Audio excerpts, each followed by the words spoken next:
네, 여러분, 안녕하십니까. 한편으로는, 내 그럴 줄 알았다, 이런 생각도 들기도 하고, 또 한편으로는, 깜짝, 놀라기도 했습니다. 국민의힘, 그러니까 여권 지지자들이 놀라운 속도와 규모로 결집을 하고 있습니다. 이대로 놔둘 수는 없다. 그런 분위기와 그러한 그 뜻이 전국적으로 확산되고 모이고 그런 상황입니다. 아마 지금 민주당 쪽에서는 난리 났을 겁니다. 이게 도대체 무슨 일인가? 한길 리서치가 조사를 했는데요. 국민의힘하고 민주당하고 당 지지율, 음, 국민의힘이 36.3, 민주당이 37, 뭐 오차 범위를 들먹일 필요도 없이 똑같습니다. 이것은 계엄 선포 이전으로 완전히 회복한 그런 결과입니다. 이렇게 된 것은 민주당의 이 거듭된 무리수, 이건 이런 것들이라고 생각해 볼 수 있겠습니다. 정청래 법사위원장이 그랬죠. 윤석열 대통령은 아니 대통령자 이제 붙인 사람 한 명도 없습니다. 민주당 쪽에는. 윤석열이 법원 선고에서 사형을 당할 것이다. 또 이성윤 의원은 가슴을 열고 총을 맞아라. 광을 들고 나와라 이런 말을 했죠. 또 유튜버 김어준은 중갑차, 캡사이신, 물대포 이런 이야기를 하고 또 민주당은 마치 자기네들이 공수처에 대한 수사 지휘권을 가지고 있는 것처럼 공수처나 경찰에 대해서 수사 지휘를 하듯이 아라리 콜콜이 지시를 하고 부추기고 압박하고 대통령을 끄집어내라, 끄집어내라, 끌어내라 이런 말을 서슴없이 사용하고 있었던 그 작금의 상황 이것이 드디어 국민의힘과 여권 지지자들을 급속도로 결집시켜서 체감온도 영하 15도, 20도 막 이렇게 내려가는 극한 엄동설한 속에서도 길거리와 광장을 메우게 하고 한남동 대통령 관저를 지키기 위해서 현장으로 모이게 하는 이제 그런 힘이 되고 있는 것이다. 그렇게 볼 수 있겠습니다. 그와 관련해서 대통령을 체포해야 된다. 아니야, 체포할 필요 없고 불구속 기소 그 정도면 되지 않느냐. 이제 이 두 가지 의견이 있다고 했을 때 얼마 전까지만 해도 체포해야 된다, 구속해야 된다 이 의견이 70쯤 됐습니다. 70%쯤. 그래서 7대 3이었거든요. 그런데 그 의견이 5대 4가 됐습니다. 거의 비슷해졌습니다. 지금 공수처나 또는 경찰이나 이른바 공조수사본부 이러한 국민 여론의 변화 추세에 막 깜짝 놀라고 있지 않을까 그렇게 봅니다. 지금 강대강, 극대극이 맞부딪히고 있는 것 같지만 양쪽에서 주장하는 것은 다 법대로 하겠다입니다. 법을 무시하겠다라고 말하는 사람은 하나도 없습니다. 그래서 법대로 하겠다며 갈라서 있는데 공권력이 갈라서 있습니다. 하나는 공수처, 하나는 경호처. 공수처는 대통령 관저에 그 경호 바리케이드를 뚫고 들어가겠다.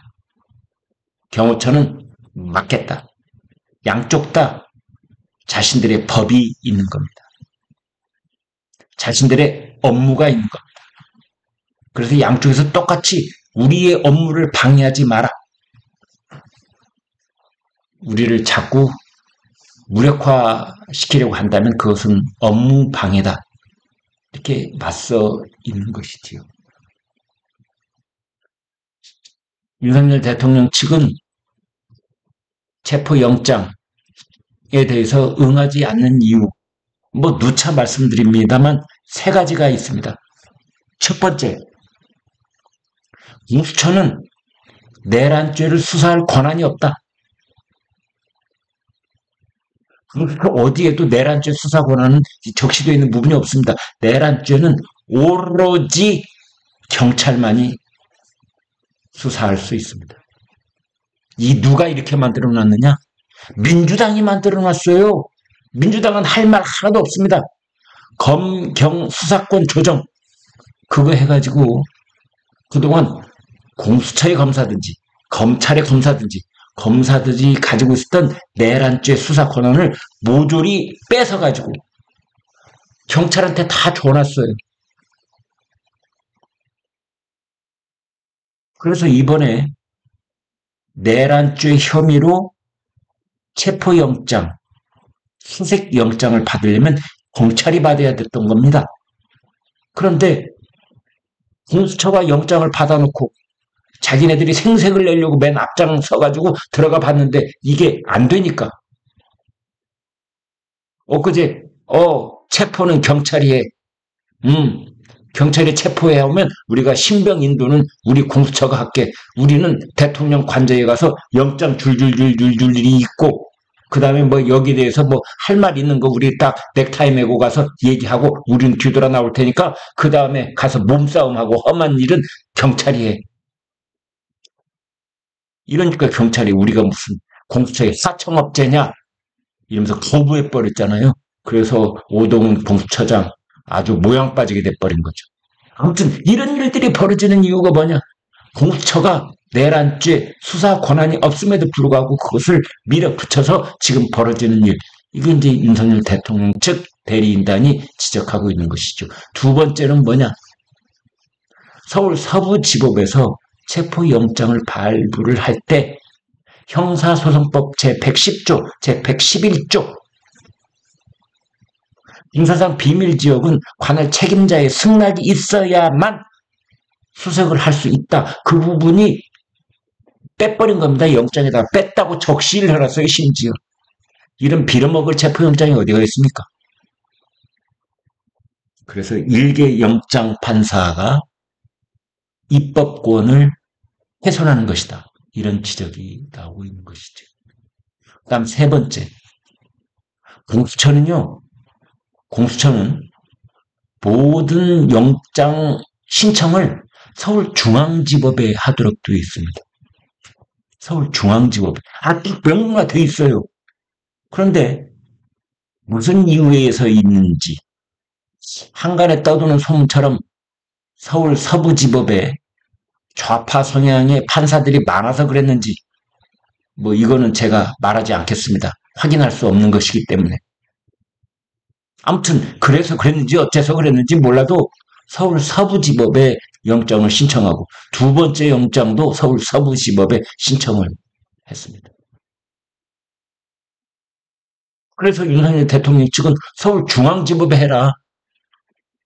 그런데 예외적으로 관할지에 할 수 있다는 부분이 있는데 이것은 예외 규정을 둔 것은 피의자의 편의에 따라 그렇게 하라고 되어 있는 겁니다.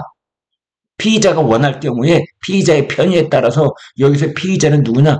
윤석열 대통령이죠. 내란죄 혐의의 피의자 윤석열 대통령. 윤석열 대통령이 원하지 않았는데 왜 서울 서부지법에 그거를 체포영장을 청구를 하냐고요. 이 세 가지가 잘못됐다. 그런데 일부에서는 윤석열 대통령의 대리인 측을 향해서 법도 법이다. 이후에 어찌 됐건 우리나라 사법부의 그 일부인 서울 서부지법이 영장을 발부를 했다면 우리나라 법원이 영장을 발부한 건 맞지 않느냐? 그것을 따르지 않는다는 것은 크게 봤을 때 법치주의를 훼손하는 것 아니냐. 뭐 이런 의견도 있다는 점은 짚고 넘어가겠습니다. 그래서 어제 오후에 윤갑근 변호사가, 그러니까 윤석열 대통령의 대리인단을 대표하는 그이가 그렇게 밝혔죠. 자, 마지막 제안하겠다. 서울중앙지법에 기소를 하면 윤 대통령이 거기에 응하고 출석할 것이다. 그리고 체포영장 말고 공수처가 서울 서부지법에 체포영장을 신청해서 왔다리 갔다리 하고 이거 하지 말고 차라리 사전 구속영장을 신청을 해라. 그러면 그때 가서 영장 실질 심사를 받게 될 것인지를 전향적으로 검토를 하겠다는 취지의 말을 했습니다. 사전 구속영장이라는 것은 뭐냐? 그냥 구속영장이라는 건 또 뭐냐? 사전 구속영장이라고 하는 것은 피의자의 신병을 확보하지 못한 상태에서 청구하는 영장이 사전 구속영장이고, 피의자의 신병을 확보를 한 상태에서, 그러니까 검찰이 딱 그 피의자를 잡고 있는 상태에서 신청을 하면 구속영장이 되는 겁니다. 그래서 사전자가 붙느냐 안 붙느냐는 피의자를 그 수사당국이 신병을 확보하고 있느냐에 따라서 그 이름이 붙기도 하고 안 붙기도 하는 건데, 이제 윤석열 대통령 입장에서는 사전 구속영장 신청해라. 체포영장 말고 구속영장을 신청을 해라. 그리고 서울중앙지법에 기소를 해라. 그러면 응하겠다. 자, 이게 이제 어떤 터닝 포인트가 될지요. 다만 이제 공수처의 오동훈 처장은 체포영장 집행을 포기할 가능성이 거의 없어 보인다. 지금 이런 관측이죠. 국회에 나와서 민주당 의원들이 호통을 치니까 그 앞에 그냥 고향 앞에 쥐처럼 바짝 쫄아가지고 체포영장 집행 불발된 거에 대해서 막 거듭 사과도 한두 번도 아니고 말 나올 때마다 사과하고 유념하겠습니다. 긴장한 각오로 철미 마지막이라고 생각하고 준비를 해서 꼭 체포를 하겠다. 그렇게 하고 있는데, 여기서 한 가지 크게 논란이 되고 빚어지고 있는 것은 그 민주당의 경찰 출신 이상식 의원이 있습니다. 그런데 이 사람이 이런 SNS 글을 올렸어요. 당과 경찰 사이에서 메신저 역할을 했다. 이것은 민주당이 공수처에 수사 지휘를 했다는 것을 자복하는 겁니다. 자백. 국민의힘에서는 다른 거 다 제쳐놓고 이것을 크게 문제 삼아야 되는 겁니다. 지금 공수처가 하고 있는 그 모든 수사는 다 원천무효라고 지적하고 나서야 되는 국민의힘 의원들 왜 가만히 있는지 모르겠습니다. 민주당 의원이 스스로 자백했잖아요. 스스로 다 털어놨잖아요. 똥인지 된장인지도 모르고 당과 경찰 사이에 메신저 역할을 했다니. 그러면은 민주당이 경찰에 지시 내리고 경찰은 민주당에 보고하고 사전 보고하고 이 일이 계속돼 왔다는 거 아닙니까? 그게 수사주의지 뭐가 수사주의입니까? 이거는 원천적인 직권남용, 불법행위라고 하지 않을 수가 없는 겁니다. 이거 엄정히 따져야 됩니다. 지금 한남동 관저에서 대통령에 대한 체포영장을 집행하느니 마느니 하는 게 지금 문제가 아닙니다. 민주당이 공수처와 경찰의 수사를 지휘해야 왔다는, 직권을 남용해야 왔다는 그 현행범의 자복이 나온 겁니다.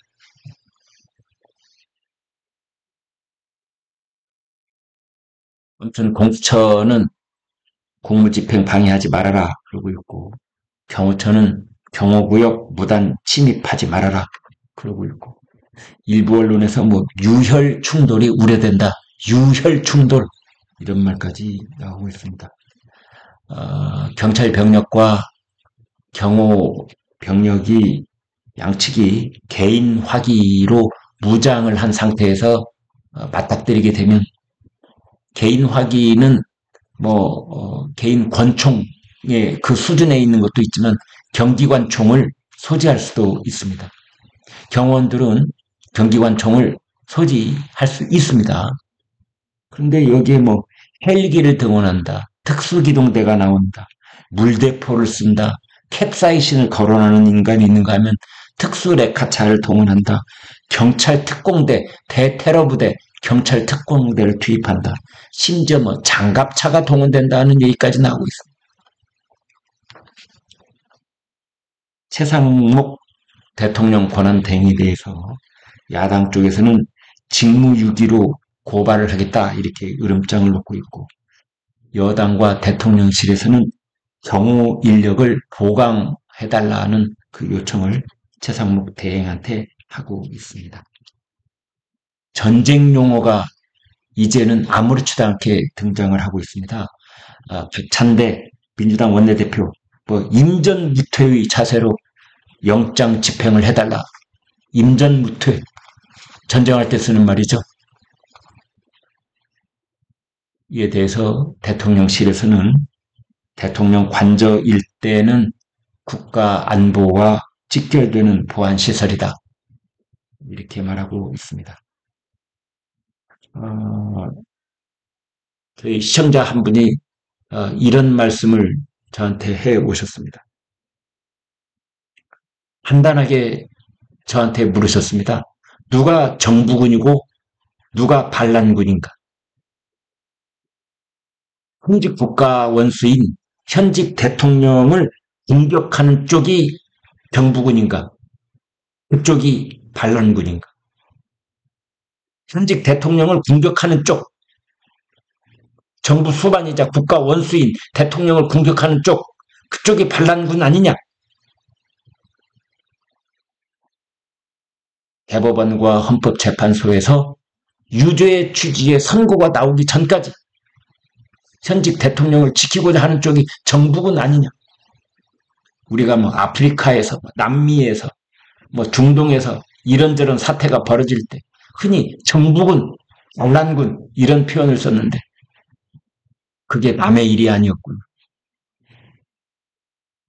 대한민국 지금 묻는다. 누가 정부군이고 누가 반란군이냐?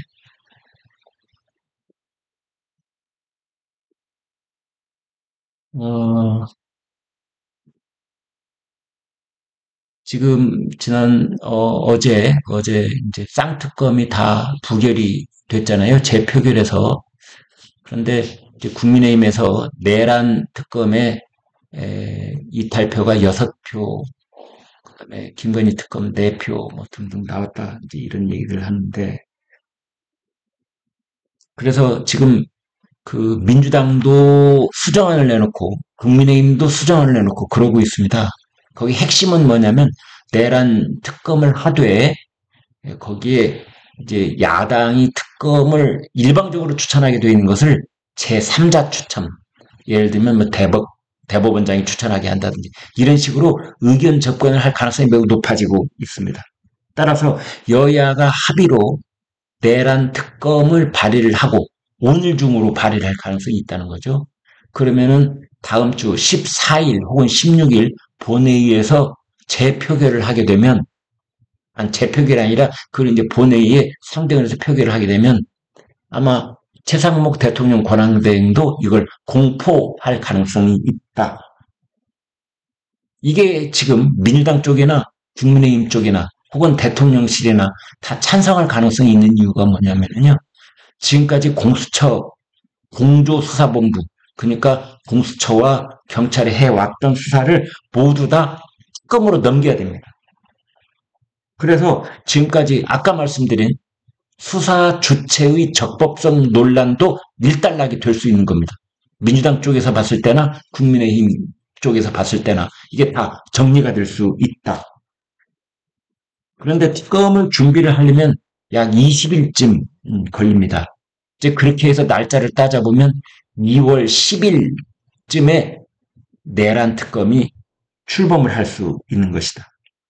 이제 그러면은 지금 공조수사본부, 공수처, 경찰이 뭐 체포영장을 흔들어대면서 한남동 대통령 관저를 뭐 공격을 하려고 하고 있는데 그 체포영장의 명분도 사라지는 것이다.